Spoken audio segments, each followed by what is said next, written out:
Bismillahirrahmanirrahim. Alhamdulillahi rabbil alamin. Wassalatu wassalamu ala rasulillahi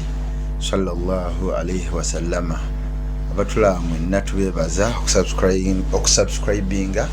n'okubeera ntumbeerako nnyo ku Labaika Islam Media era eva tutandika n'ekiramuso kyaffe ekyo Allah kyabeera nti atukubiriza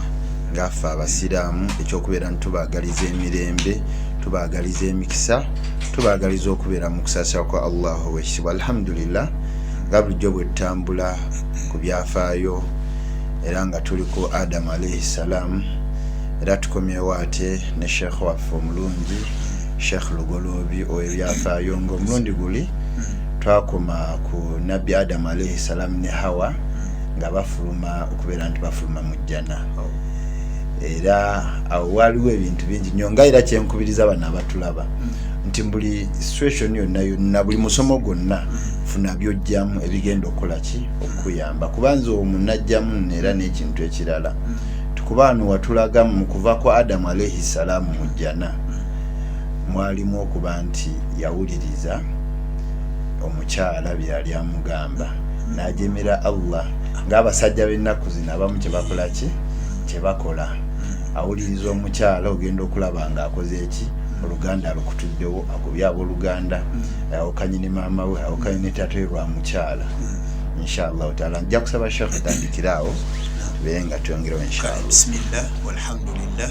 wassalatu wassalamu ala rasulika wa nabiyyika Muhammad sallallahu alayhi wasallam wa ba'du.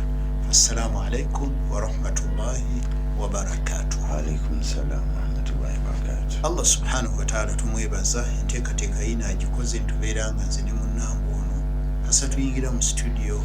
eya Labaika Islamic Media kiba kiwedde okujja kwe kukalubo naye kasa tutuula wano nga mumanya nti ebigambo mugenda kubifuna. Nsooka okuttira omwoyo guno ogwange n'ogugwo ne bannaffe abatulaba tutye nnyo Allah subhanahu wa ta'ala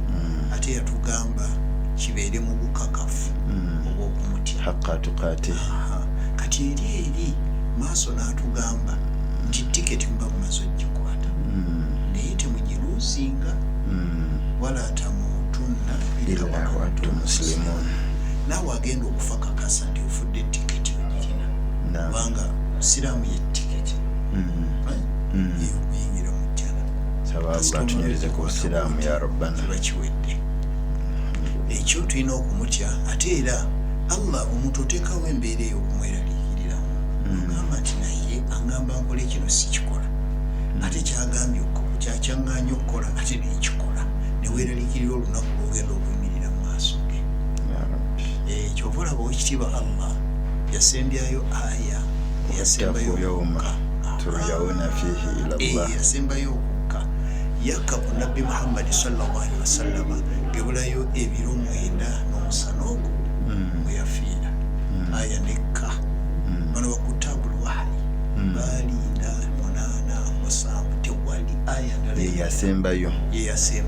naye bwotunuulira gwe kisoma olabe bwotunuulira olabira ddala nti noono yennyini yali agenda okufa yava kubayisiza aya naye yali emukwata gwe gisome wattaqu yawma turja'una fihi ila Allah. Olaba waawe eriko eyawawul jamaa wattaku yawma turja'una fihi ila Allah naye agendera muti mwenna awamu olunaku lwe mugenda okuddizibwako ewa Allah naleeta thumma turaduna ila alimul tuwaffa kullu nafsin ma kasabat buli muntu kiroke kituukirire asasulwe obutakabana kwe. Kati wano mu duniya tutakabana butakabanyi bw'omaliriza byokoze ebigenda okweyimirira naye teri agenda kulyazaamaanyizibwa. Kakati kitegeeza nti tufeeyo nnyo ffe tuyina okukola ebinaatutwala mu jjana oba okukola ebinaatutwala mu muliro. Kakati ekyo nga kiwedde ku mulundi ogwayita twalaba Adamu ne Hawa alayhim assalaam ng'ebigambo bibonoonekedde bamaze okulya ekibala kibafuukidde ekibala embuto zifuukuuse kubanga Allah yali ekibala ekyo kyabaganye nga bwokirya olubuto lukuluma bwe lukuluma nga waliwo ebyetaaga okuvaamu kakati ate nga jjana teriimu kifo kyafe ebyo ebibiri babiyita susu ne bbugu naye bitugamba nti bawu ne ghaid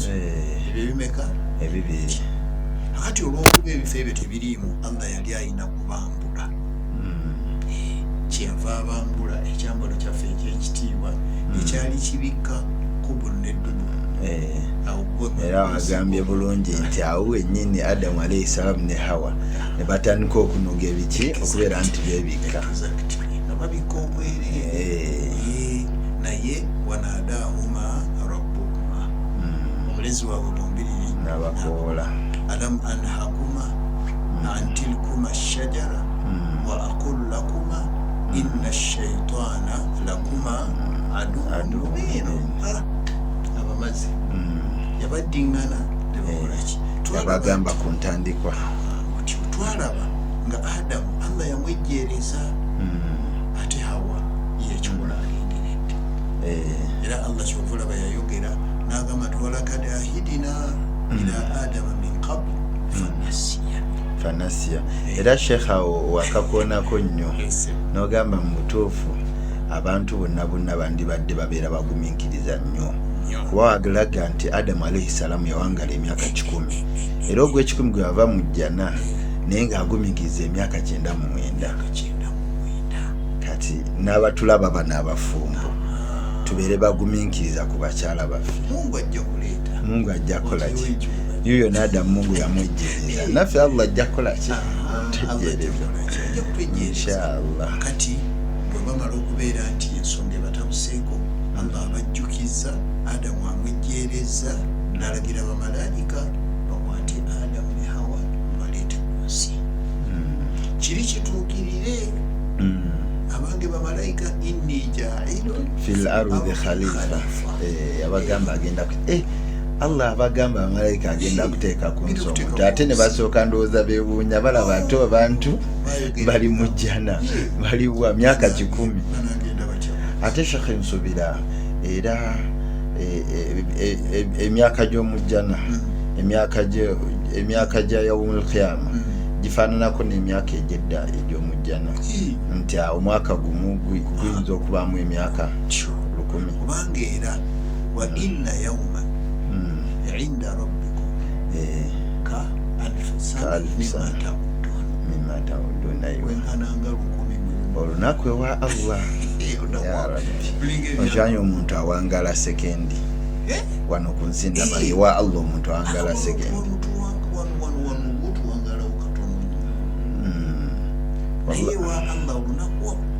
wali ose n'otandisa n'okutya Allah wallahi tantidde Allah kuba obulamu bwano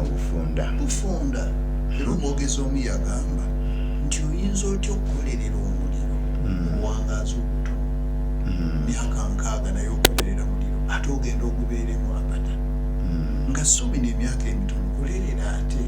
jana ogenda obeeremu obeerera ya Rabbi naye wallahi shaitaani abantu bakaanira ebintu waliwo gye nabaddeyo omusajja mukulu ali mu myaka 95 n'agezaako okundagana ngamba nkubuulire wano nze nagulawo mu myaka gy'amiini naye abantu bazze mwana muto myaka 4 something yatutte ikanga 3 n'atwala n'omulala n'angamba atutte abantu ikanga 10 ng'azibajjako mu maanyi gennyini nnyini naye yono kyakoze yagambye wayinze sijja genda kuwaaba kamuleke atwale ajja bireka nange ebintu nange ngenda bireka okumanya ebintu tebitukayanya kati shekhe gwe n'otambula n'ogenda e Kenya n'ogulayo ettaka bonna Kenya okujjako obutakumiikiriza bakuleka ogule ojja ddireka oba okomawo e Uganda osobola dyetika alhamdulillah kati tulina okubeera abakumiikiriza kati bannaffe ababiri babaleese babatereezeza mu duniya bamuarikhuuna batulaga nti Adamu bamuteeka mu present India India ey'olwaleero awo bamuteeka Buyindi naye wanene India nnene ati wagendayo nagendayo naye wakyafu ate obukyafu kisinziira ku bantu Indians singa oba osomye embeera zaabwe era yeero naye bangi anti seka bangi akati ate obungi bwe buleeta obukyafu era kituufu ne Kampala ono ekimukyafuwaza abantu kuba nti bangi mu Kampala kati bamutadde mu President India kati ate hawaawo batugamba nti bamuteeka Jidda mu Saudi Arabia Jidda oyo olaba olwaleero awo akagendo weekali otyo kakati tunuulira ali e Buyindi n'ali e Jidda tukola comparison sekatera eyo yali era punishment obutabateeka wamu tuyinza okugitwala nga punishment byonna biinako otherwise tugamba kigezo kyali alabe omuntu ono bw'abeerako yekka ng'alina gwe yabadde naye kimuyisa kitya loneliness tegendeka ekituufu naawe bw'obeera n'omukyala n'akuvaako nga weekazaakazizza era otunulira loneliness kyekkola naatulaba kwemu akafaananyi ng'oli wekka mu India okubemu akafaananyi India nga woogiraba baithe tuve ne ku India kumu akafaananyi ng'oli wekka mu Kampala oba ng'oli wekka mu Uganda kati oli bagambye ali yekka muki mu Buyindi ate eyo India seeka gy'olaba baagijjamuko ensi ezimu ne zifuuka ensi naye yali ngazi naye kati ekyo ekifaananyi omuwadde kitono kati ate mugaziizeemu omugambe nti ali mu nsi yonna ye Adamu yalimu naye nga munno omulala ali Jidda kyali kigezo ky'amaanyi ebisolo byalimu kyali kigezo ky'amaanyi sheekh akati olwokuba kyali kigezo Adamu yatandikira awo nga bw'omanyi loneliness kyekola otandika okunoonya kati okunoonya kwabwe kuno Adamu kwe yanoonya kwaliko endagiriro nga Adamu yalina okunoonya Hawa ye teyatawaana kunoonya ye yabeerawo mu Jidda atambuza simboli ye ajja kunnoonyera abakyala Adamu ye yanoonya Adamu atandise naye Adamu yaliko long strides zaali mpanvu nga bagamba nti obwalo bw'ekiseera ekyo akamakaalo nga stride abakamazeeko kalaba kati ebintu obugaziwa naye kati just a stride amazeeko akati kubanga stride bwati kati tukwate ku luguudo ki abantu okumanya tukwate ku Lwentebe tugende ku Lwentebe kakati bw'aba avudde wano Kibuye straight olutalumu Zana straight Kajjansi Kitende agenze ngakuba straight kati kyamuyamba okuba nti yakozesa akaseera katono n'atuuka ku Hawa abantu babuuza nti lyali bbanga ki ekyo si kyekikulu ekikulu baddamu ne basinkana Allah kye yali ayagala bakitegeera Adamu bw'atambula ayambuka Buyindi eri located wa Saudi Arabia ne Buyindi abeera mu mugondi ki southern west south east India tukuba map oli Saudi Arabia and this is India ndowooza abeera mu south east mwendowooza abeera mu south east kakati ono agendera ku ndagiriro ninga Allah yamulagirira n'atambula n'awummula ate ejjukira kati awo tewaliiwo okugamba nti yeggama wano ali mu duniya rajulun tuwala muwanvu nnyo ekikomeredde kakati emiti egimu ate manyi yalina enviirize nga zeeranzeranze nga bw'olaba ez'abantu bannaffe ze yalina Adamu kati nga bwagera nezikwata miti n'alwana nazajjatyo yatawaana nnyo ng'agenda alya bikoola ebyo kubanga yali tannaba okumanya exactly kiki kyagenda okulya ye yakwatanga bukwasi n'alya kakati n'agenda ekiseera bwe kyatuuka ng'olwo Hawa naye yeekaka by'atambudde ali wali seeka w'omanyi obulungi awali Jabalur Rahma. Jabalur Rahma alimu Arafa. Tegeeza iba abakyala bwe batoze embeera ze teyava wantu wonna bwe batedde mu kyojega akanoonye ku munnange teyanoonya ku munne. Bw'oba oyagala okumanya abantu abali careless be bamaama bafa bali so careless. Kankuweeyo kimu omukyala asobola okukukosa nga carelessness nga alina kyeyanyiize nakuba tv najasa nabirwamu nazikuba nazasa nowumveriwe otya wakyali bijirasi byonna nabyasikanuukoma omusanga nga atudde very careless. Bino ebintu bye tugamba abantu bano just twagala bagende ku hadith ya Nabi Stausu binise khayr babakwate ng'ekyatika kuba yo omukyala kuva dda kati olaze Hawa ye Hawa teyabifaako abakyala be babeera wantu tafaayo. Era omukyala osobola okumuleka awantu n'omugamba nti nzija n'akeesezaawo ye tayagala bino byakutawaana kanoonyeeko aliwa. Manya abasajja abamu zivaako n'agamba nze sigenda kudda mutambula na mukyala oyo. Omukyala neninda lunaku lulamba tafaayo, ye ali awo yeekolako olunaku lulamba, ayambalira olunaku lulamba, bwe tuuka oggula agwira lunaku lulamba. Neyeetamu omukyala toyina mwetamu atulaba wenna olina gumiikiriza nga Adamu alayhi salaamu. Lubiriziro fortunately enough abaatuuka bwati ku Jabalur Rahma nalengera akantu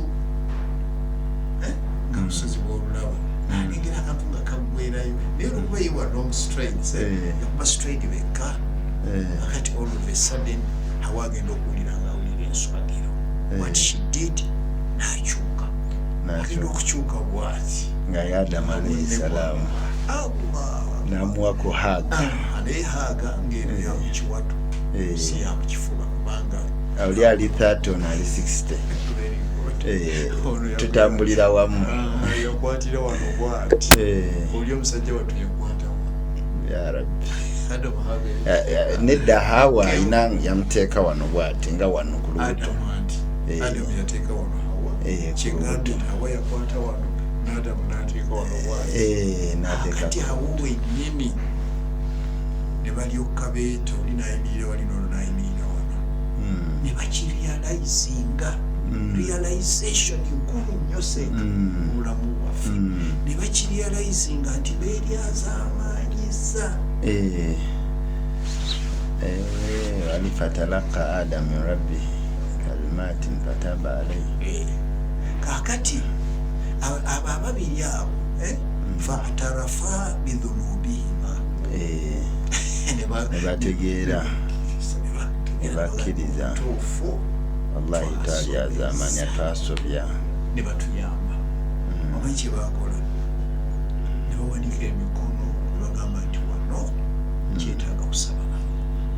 kyekyo Allah kyateeka mu suratul Araf ayiwa rabbana zalamna naye yatandika ne qaala ng'ataddeko era babiri qaala kati alulala bagamba bombiriri terabbana ninga tebatumudde mulezi waffe zalamna anfusana fa in lam taghfir lana wa tarhamna lanakunanna minal khasirin. Tujja kubeeramu ki minal khasirin. Khalas bali bamaze ya Rabbi tuwulire embeera ekyo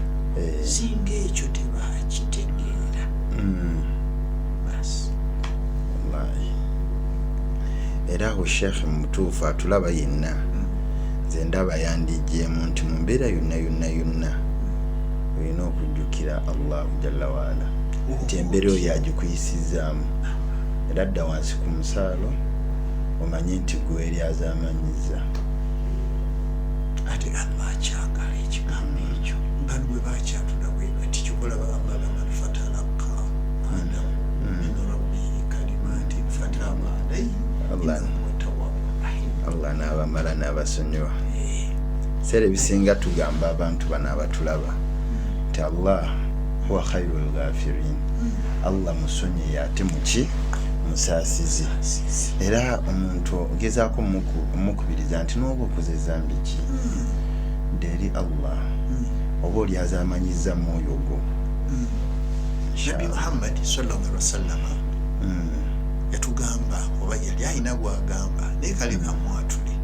yali agamba mukyala we Aisha binti Abi Bakr radiyallahu anhuma biseera hadithi eri ebyokumutemerera ifk kati ekyo bwe kyajja nabbi naye sallallahu alaihi wasallam obutuufu katakimuvuge nga Allah tamuwadde kituufu ate abantu boogera nti Aisha yayenze omusajja ayitibwa Sofwani mutabani wa Mu'attal nekimutawula tuusa lwe yagenda ewa naye shekhe tujja kusaba wallahi tujja gendako mu nabbi ekyafaayo kijje kuba kirimu oluganda kirimu okutemerera kirimu obugumiikiriza kuba ebbanga lyali ddene seeka Allah kyeyaleetawa ennaku 30 nga bonna batunula bati nabbi bimusobedde talina mumaka gwafuna Aisha bimusobedde amanye ekituufu Sofwani bun Mu'attali ng'akudde bwati yeekubagiza ng'ate bano abalala babiyiwa naye nabbi yagamba bwati Aisha sallallahu alaihi wasallam yagamba Aisha ng'agenze ewaabwe kuba Aisha yali azze ewaabwe nagamba nti ya Aisha nti inna al-abda mazima ddala omuddu idha atarafa bidhanbi fataba ila Allah taba Allahu alaihi bavundulire nti mubutuufu omuddu bw'ategeera ezambi lyakoze neyeenenya eri Allah musonyiya ddala ate mbu Allah mu kukusonyiwa talinga ntyo manyi sheekha omuntu yakusonyiwa obusungu ne busigalako ne Allah bw'akusonyiwa ezambi alisangwe falyafu walyasfahu akusonyiwa n'ezambi ne liviirawo ddala n'alisangulako nga takyalijjukira nti walikola n'obuzibu bwe tulina ebiseera ebisinga abantu balina history embi era nze sikiwagira ekyokubeera nti omuntu atuuka ewantu bali ku mukolo tamanya oba ono yeenenyeza n'atandika okugamba abantu awo ku kyalo nti oyo nno gwe bawasa ng'abadde atambula bwati ne bwati n'akyogera kyokka era n'asigala ng'akyogera emyaka gyonna nga wayise ono ebbanga tamanyi ono mbeera ye kati nno omanyi oyo kyafuna bwe yali kyamukulayo kubanga ono teyeenenyeza ye otuyinza okumanya nti omuntu yeenenyeza olaba omuntu ayinza okwenenya ng'agenda kufa omanyi oti ebiddiridde tosobola nze seeka nasomako kubamanyi nga battunka ne Allah bwe yayogerera ne Firawuna wasomawo kaawo amantu birabbi Musa wa Harun aye no debate yabadde ezeemuko twagibaddemuko okusinga 3 emabega gindaze kuba Firawuna ayogera Firawuna ogolaba mu history wa mu byafaayo kyemmanyi era ojja mumugirako nga tuli Musa waliwo ebirungi byagamba nti yabikolanga ng'ate nabyo bizibu byakumbu yagabanga nnyo yakolanga ki era kyekyaviirako abantu bawuddiisa n'abagamba nti ana rabbukumul aala just because Allah yali amuwadde ng'agaba senkokera ku makya nga abantu tebakola bayingira mu lubiri n'avaayo n'akaveera n'enyiga n'akafuna kigendegeekyo naye nga Allah atadde mu muddu muli omutima muddu n'obwonoonefu gwe okugaba era kyova olaba bagamba nti saddaaka enzikiza obusungu bwa Allah kati ebintu seka tubigenda empola era kali kwoyogedde abantu omuddu munowoleza ekirungi oyinza okuba okyali ku saidi y'okusobya nga yeyaddadda ate tamala kugamba gwe neddeeri nayenyingiza kituufu nga kino ekyahawa n'Adamu bwe tuyeera fatalaka Adamu min rabbihi fataba alayhi innahu huwa tawwabu rahim Allah abasonyi naye kaakati Allah mu kubasonyiwa bwe yabasonyiwa yagenda obbasonyiwa Adamu alina ebigambo byeyayogera Adamu yagamba ti mukama wange nze gwasooka okutonda nonzigyamu ono munnange naye ngenda kweyama ku lwa munnange singa onootusonyiwa yamugamba nze gwasooka okutonda wewava kali Abul Bashar taata w'ensi yonna akati nze gwasooka okutonda noono munnange n'omuzigyamu after 40 years ngenda kweyama ku lwa munnange neeyama singa onootusonyiwa nja kwesalako ekimu ku bitundu byange eby'omubiri Adamu n'akyeyama Allah n'agamba bwe weeyamye nti kale akati bwe bateerera mu dduniya nga bw'omanyi adduniya kulluha mataa wa khayrul mataa almar'atu as-salih aywa naye kakati abeera mu dduniya neemulaga bino neerabira kiri kye yeeyama olaba Allah yatuma Jibrilu alayhi salaamu ajje namugamba gende woyo omugambe nti kyeyeeyama yakikola naye okweyama kuno kukulu nnyo era Sheikh tujja kujja lumu inshallah abantu bano bategeere annadhiri kuba bangi beeyama ne batatuukiriza ne babiva nako ne batamanya eki kye balina kukola nkesi lwaki bweba tebatuukiriza omanyina okweyama bwe bakukola ogamba nti Allah bw'okola kino nja kukola kino ekyo kiyita kitono Allah ate bagamba nti bw'oyagala Allah kukolera ekintu yitira mu kweyama naye tuukiriza bw'otatuukiriza byonna bifuulafuula bwati n'otamanya gye biraze kati Adamu yeeyama nina ensonga y'amaanyi togenda kuntuma kweyama n'ensonga y'amaanyi ogenda kuntuma kweyama jatulamu ne Allah ekiro njogere naye malirize nga neeyama nti ensonga eno bweggwa njakuwaayo kino ne kino ya Rabbi kati Adamu yeeyamye kati bamutumidde Jibrilu weeyama ekisooka weeyamako ewa Allah nti bw'anaaba akusonyiye nakyo ojja okukola Adamu yali ajjukira yali teerabidde akati bw'akijjukira namugamba nti kati akugambye nti kikole Adamu n'ajjukira omanyi kye yali yeeyamye kwesalako ekitundu akati akwata akajjiritako essaawa eyo oba akantu akasala naye buli we yayisanga wano kye bayita omubiri wallahi ngaawulira obulumi bungi okuggyako awo awatali mwoyo manyi omwoyo bwaguteekamu ne gutwekwata kati olaba olwala luno wano mwoyo weeguli naye luno oluyitako tewali mwoyo era omuntu akaataka neerikata neekola nekala akateekewa bw'otunula ku nviiri tekuli mwoyo tekuli mwoyo era kyobola baba bazisalako teweefiirayo naye naamala akoona ku mubiri era okawulira akati Adamu n'alemererwa nga buli bwakoona waluma neyeesirikira n'abeera mu olabye okweyama kukuli okwo kati Adamu yasirika ng'ate yeeyama ate kiyeeyama kimulemye kati naawe bw'oba weeyama ekyamu naye ensonga bano abatula balina ogiraba nti nene eri ku nabbi wa Allah kyeyamye naye kimulemeredde asirise kati naawe kisoboka kyobola nga tugenda kujja inshallah tukubuulire nadhiri eyo inshallah agiyita naziri ate nobo bagamba kwetema netemye eki naziri kati Allah agira akaseera n'atuma Jibrilu n'agamba genda olaba nti Allah ajjukiza omuntu awo nawe waliwo ekyokuyiga nti ne Allah ajjukiza omuntu mu suratu Dhariyat okimanyi nti Allah yagamba nti wadhakkir fa inna dhikra tanfa'u al-mu'minin agamba nti wowe nakyotegedde jjukiza olwokubanga okujjukiza okwo okukola obwabaawo omukkiriza tafiiramu kati nga wano kye tuliko tuli mu byafaayo naye tuleese nadhiri ya Adamu alayhi salaamu n'atulaba asobola okujjukira n'agamba nina kye neeyamako naye ng'ali awo asirise ya Rabbi ate nga ye Allah oluwe yamukola kasita Allah eki kyakikola oba omuntu neyeeyama yandibadde ng'akiwandiika anti omuntu asobola okuwandiika era neerabira ekituufu era asobola okuwandiika neerabira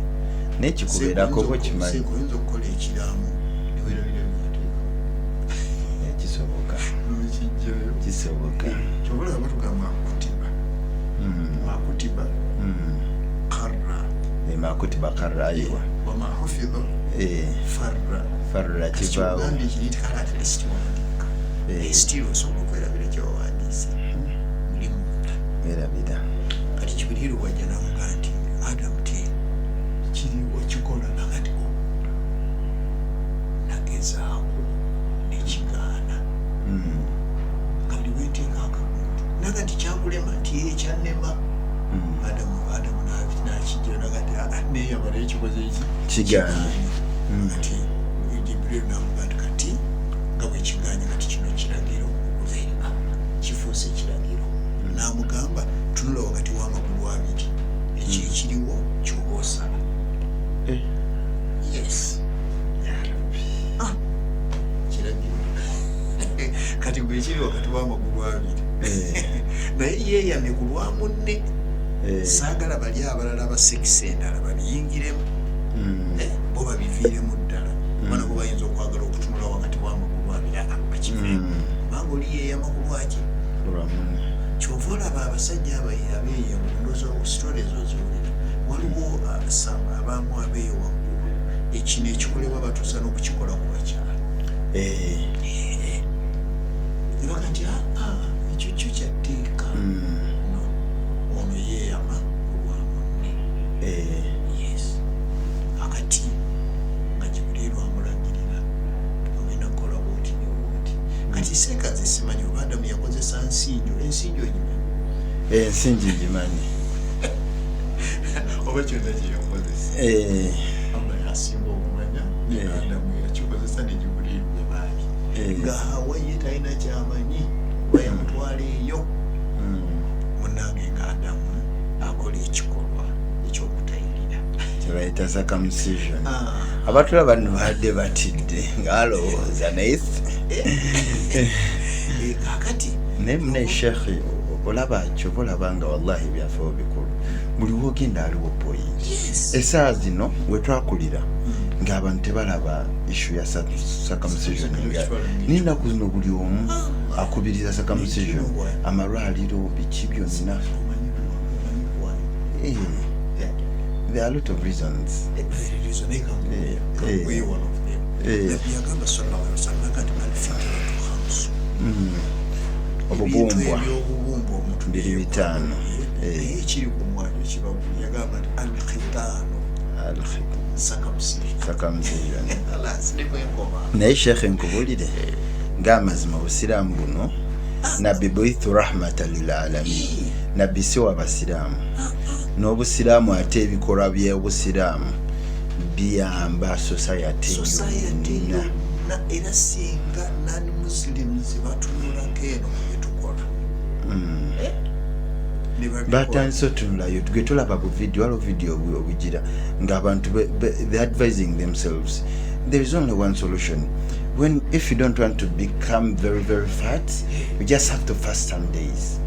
nga bazungu era webuli okubo abo nti si balina ku 10 si balina ku 5 si balina ku mwezi kyokka obusiraamu bwajja ne programu myaka 100 mabenga inna dina inda Allahi al-Islam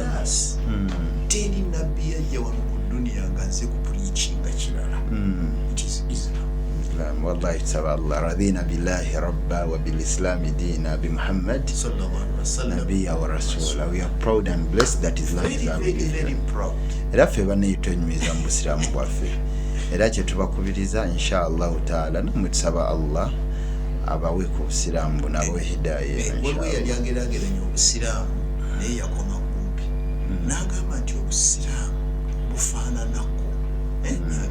kubanga eri eduniya batugamba batya aduniya kulluha mata wa khairu mataiha almaratu salih kati agamba nti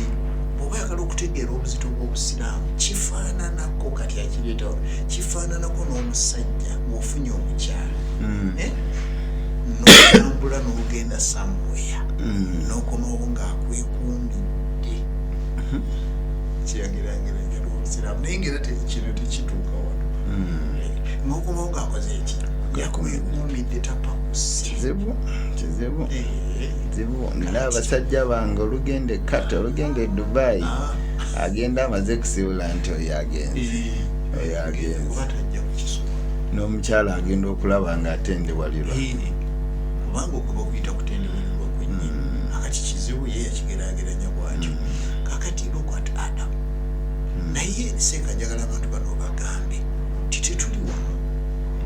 njagala nyo omuntu wetuba tumusomesa yejje mulevu yokuba nti kati wano wetuli wetwogerera waali eyo gyolabira enaggalama gyolabira bino oba egundi ekalule gyolabira bino oba wonna wooli kulowooza nti oli kalule affe twakusisa edda tulina gye tukututte tebabeera ku levu y'ekalule kati gye tuli era katulinga abali ku firimu tuli ku firimu tukyalinga ensi erimu abantu babiri bino byolaba kyetuliko tuli ku bantu ababiri kakatululira abantu ababiri omu yeeyama wa munne ye atawaana n'okukola kye yeeyama naye munne ali era nga omanya abakyala webabeera kati Adamu mukibuli lwamulagirira nga talina kyakukola n'amulaga ngeri olaba okutayirira kumubeera Adamu n'atayirira hadithi y'omubaka egamba sallallahu alaihi wasallama ti ku lunaku lw'enkomerero Allah agenda kutuzzaawo tubeere nga bwe twali olubereberye nga bino ebya khitaanu tebikyaliwo nga do you know why? Era omanyi lwaki wano tutayirira ekyo kyamubuyonjo nabbi byayogerako nti alfitratu hamsu era bwetunula byonna byamuyonjo I remember nga tukyali bavubuka tweyagalirangako kubanga hadithi egamba nti alkhitaanu walistihdad wanatufu kino kyangukola wanatuful ibitu naye tweyagaliranga abantu ng'omuntu awulira naawe abo bagambye istihdaadu ng'omuntu aga nti oba kiba kibe alina ekibira kye naye ate obusiramu nga bukugamba ki istihdaadu nawano ng'olina okukola ki ne kalamul azfar ne kasushari ebiseera ebisinga tube omusaluuni oli nayagala okukola obu nongamba nzoka okugjeeko tebirina makulu agamba ojja kunyuma nnyo mungu yakimala dda mungu yakimala dda kakati tunuulira alemabazo kikola lwaki ku duniya waliwo jams bacterias tezaagala kintu kiri enkolozi olaba kati bagenza okuzuula nga khitaanu yeetagisa okukola balwala ebirwadde kubanga ekintu bwokikweka bwekajjamu bwekabacteria bwekayingira kakukosa nnyo nnyo ate ng'oteekwa kuba muyonjo kati ate obuyonjo bwe bakugamba ate tobufaako just because oga ate nga bwe sisaala naye kakatunuugira siiza Floyd naye mujjana teri ebirwadde ebyo birafa agenda kutuzaawo akati ne bwe muddawo mujjana teri ayinza kuwaguza nti abaleetako obulwadde akati embeera bwetyo Adamu atayiridde naye okusika bano betwajja enaggalama n'ekalule tubasike bulungi tubatuuse Adamu bwe yavaawo abaana ne babidibya bakidibya kyekimu kyolaba abamu batambulira ku ekyo bakidibizza naye ffe alhamdulillah nabbi nakitubuulira nti ebyobubumbwa bitaano omuntu byeyakolako naye sheekh kukya circumcision eyo ebiseera ebimu wabawo debate ddala ku kabaka waffe kabaka Muteesa kuba yasiramuka naye mu history mu byafaayo naye nga tasobola kukola ki kalitya kati ate n'asigala nga abasaaza eswala kati waliwo debate z'abantu wano nti omuntu abanga nga si mutayirire eswala ye yeeba ntuufu kubanga kino era abanamusiraamu ate kino bataasa ebintu abatulaba ndowooza kati mukitegedde ebiseera ebisinga omuntu abeera awo munne yasiramuse namugamba wasiramuse naye sooka webikule agamba nesooka webikule ndabe oba wasiramuse ebyaddala ate oba kati wetuli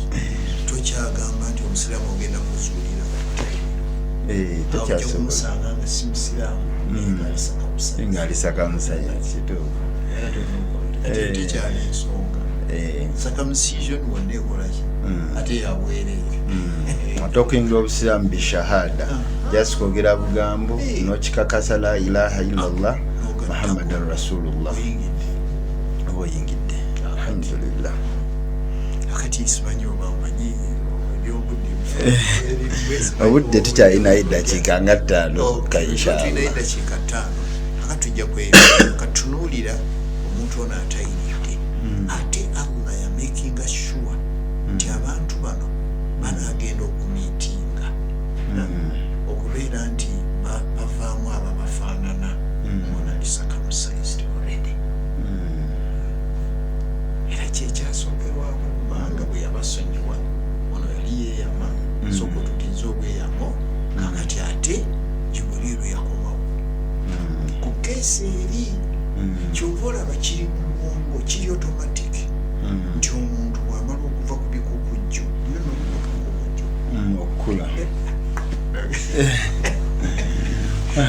omuntu bwava ku bikukujju naye kimanyi nti noyogera ebintu naye ngenda nentunulira omanyi nno abaana bato benina omwana gwe nno omukulu ali mu nasale era n'omulala era ali mu nasale kati buno obulala buto mwaka gumu kitundu mwaka myezi 9 n'olaba step kavudde kati nina oli tasobola kutambula step kati ayimuka nayimirira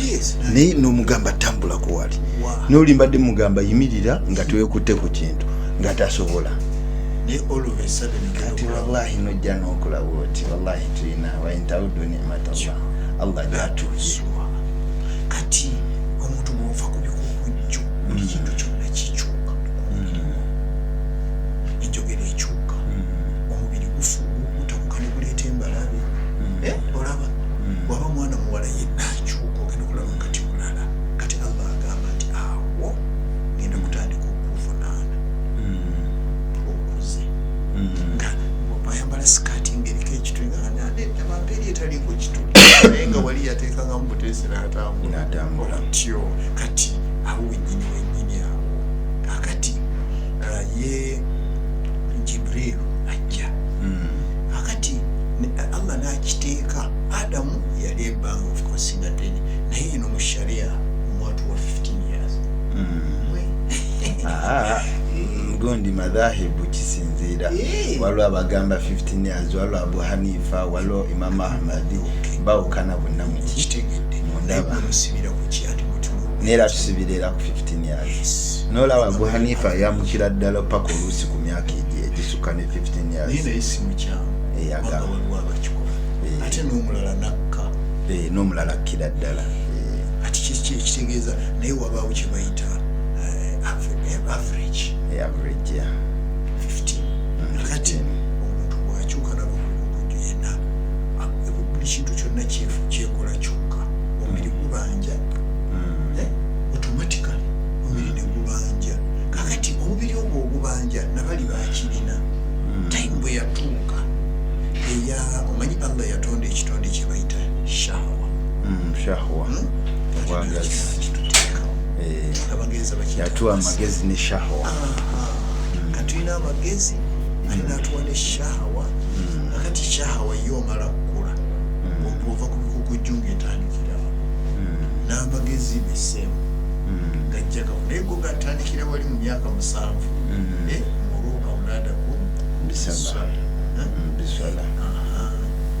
myaka 7 kyali kitegeeza nti gabatandikirawo naye gabategannakula asobola okugaana atolaba nowaana agaana kati awo Jibuliiru najja ng'ategedde wano shahawa kati erobye ne wano shahawa erobye naye Allah yakikola nga shahawa okusaidia abakyala eri waggulu yafa abasajja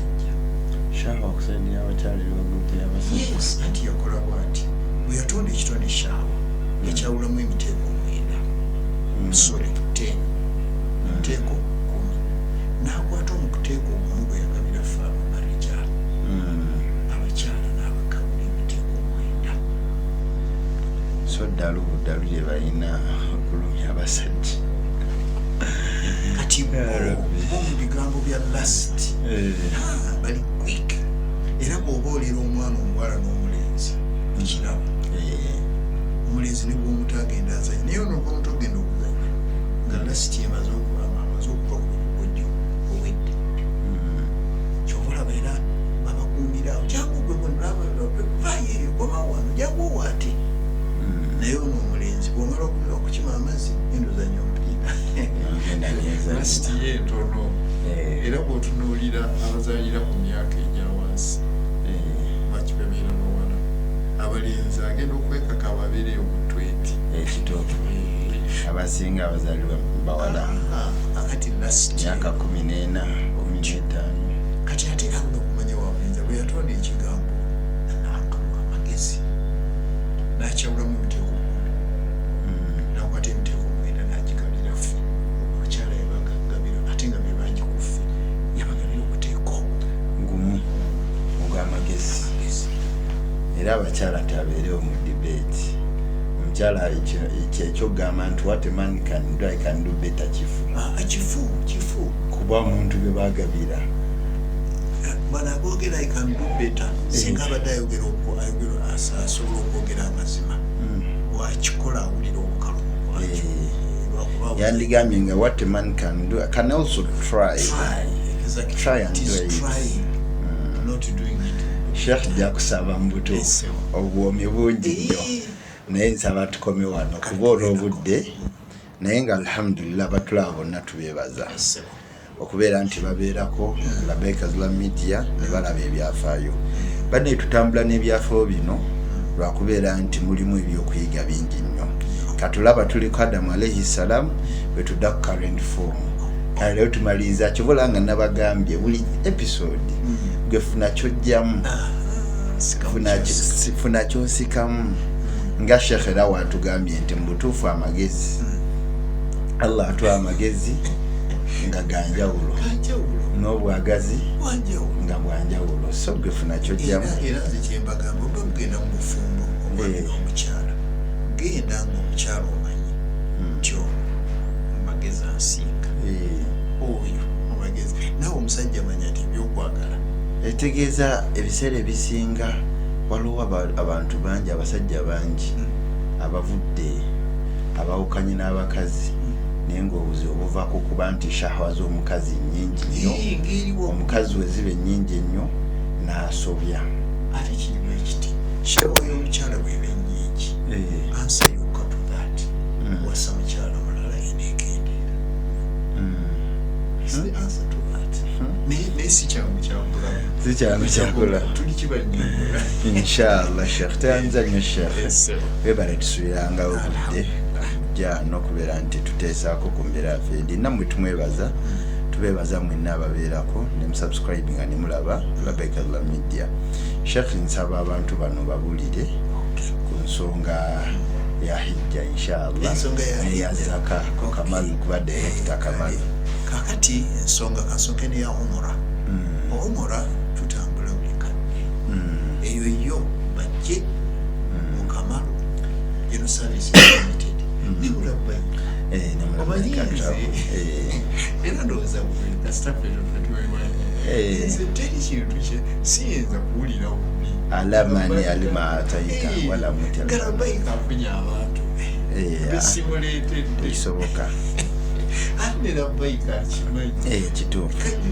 nibwenfuna abange era nze mungu abaleese kakati ekyo bannaye tukyeteka that spirit mungi nnyo omuntu ayinza n'okulimu okutulawo naye Sheikh nze nekyazaka kino badde nsaba tujja kufuna obudde abantu nga kati we bazuukuse ku kugenda e Makka balina okuzuukuka ne kuzaka kumpagi ey'okuna kakati Kamalu bwalitukola zaka collection and distribution ate bulungi nnyo ne bubaawo nina inshallah tugenda kujjana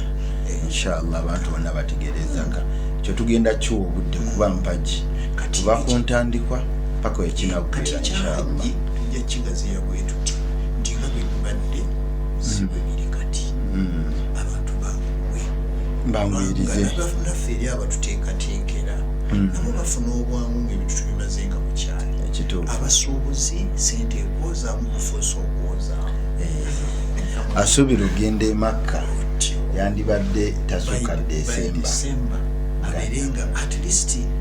3/4 ebyensimbi ezo biri paid then by Feb visa zigenda kutandika okufuluma Febu nga 8 zikome March nga 2 zitandika Febu nga 8 zikoma March nga 2 12 days at this time no so buli omu tumukubiriza abalabayika abakamalu abeebiina mwenna mwe mwangu okubeera nti oba aleetadde ni eya hijja yangu okubeera nti otwala ssente mu ofiisi gy'ogenda okubeera nti otambuliramu inshallahu taala Sheikh tukweyanza nnyo saba Allah kutukuumire saba Allah obuyisire abatulaba bonna ayongere obbawo obulungi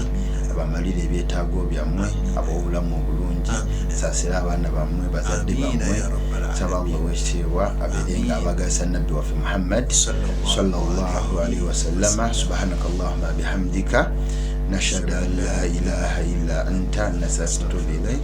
walhamdulillahi rabbil alamin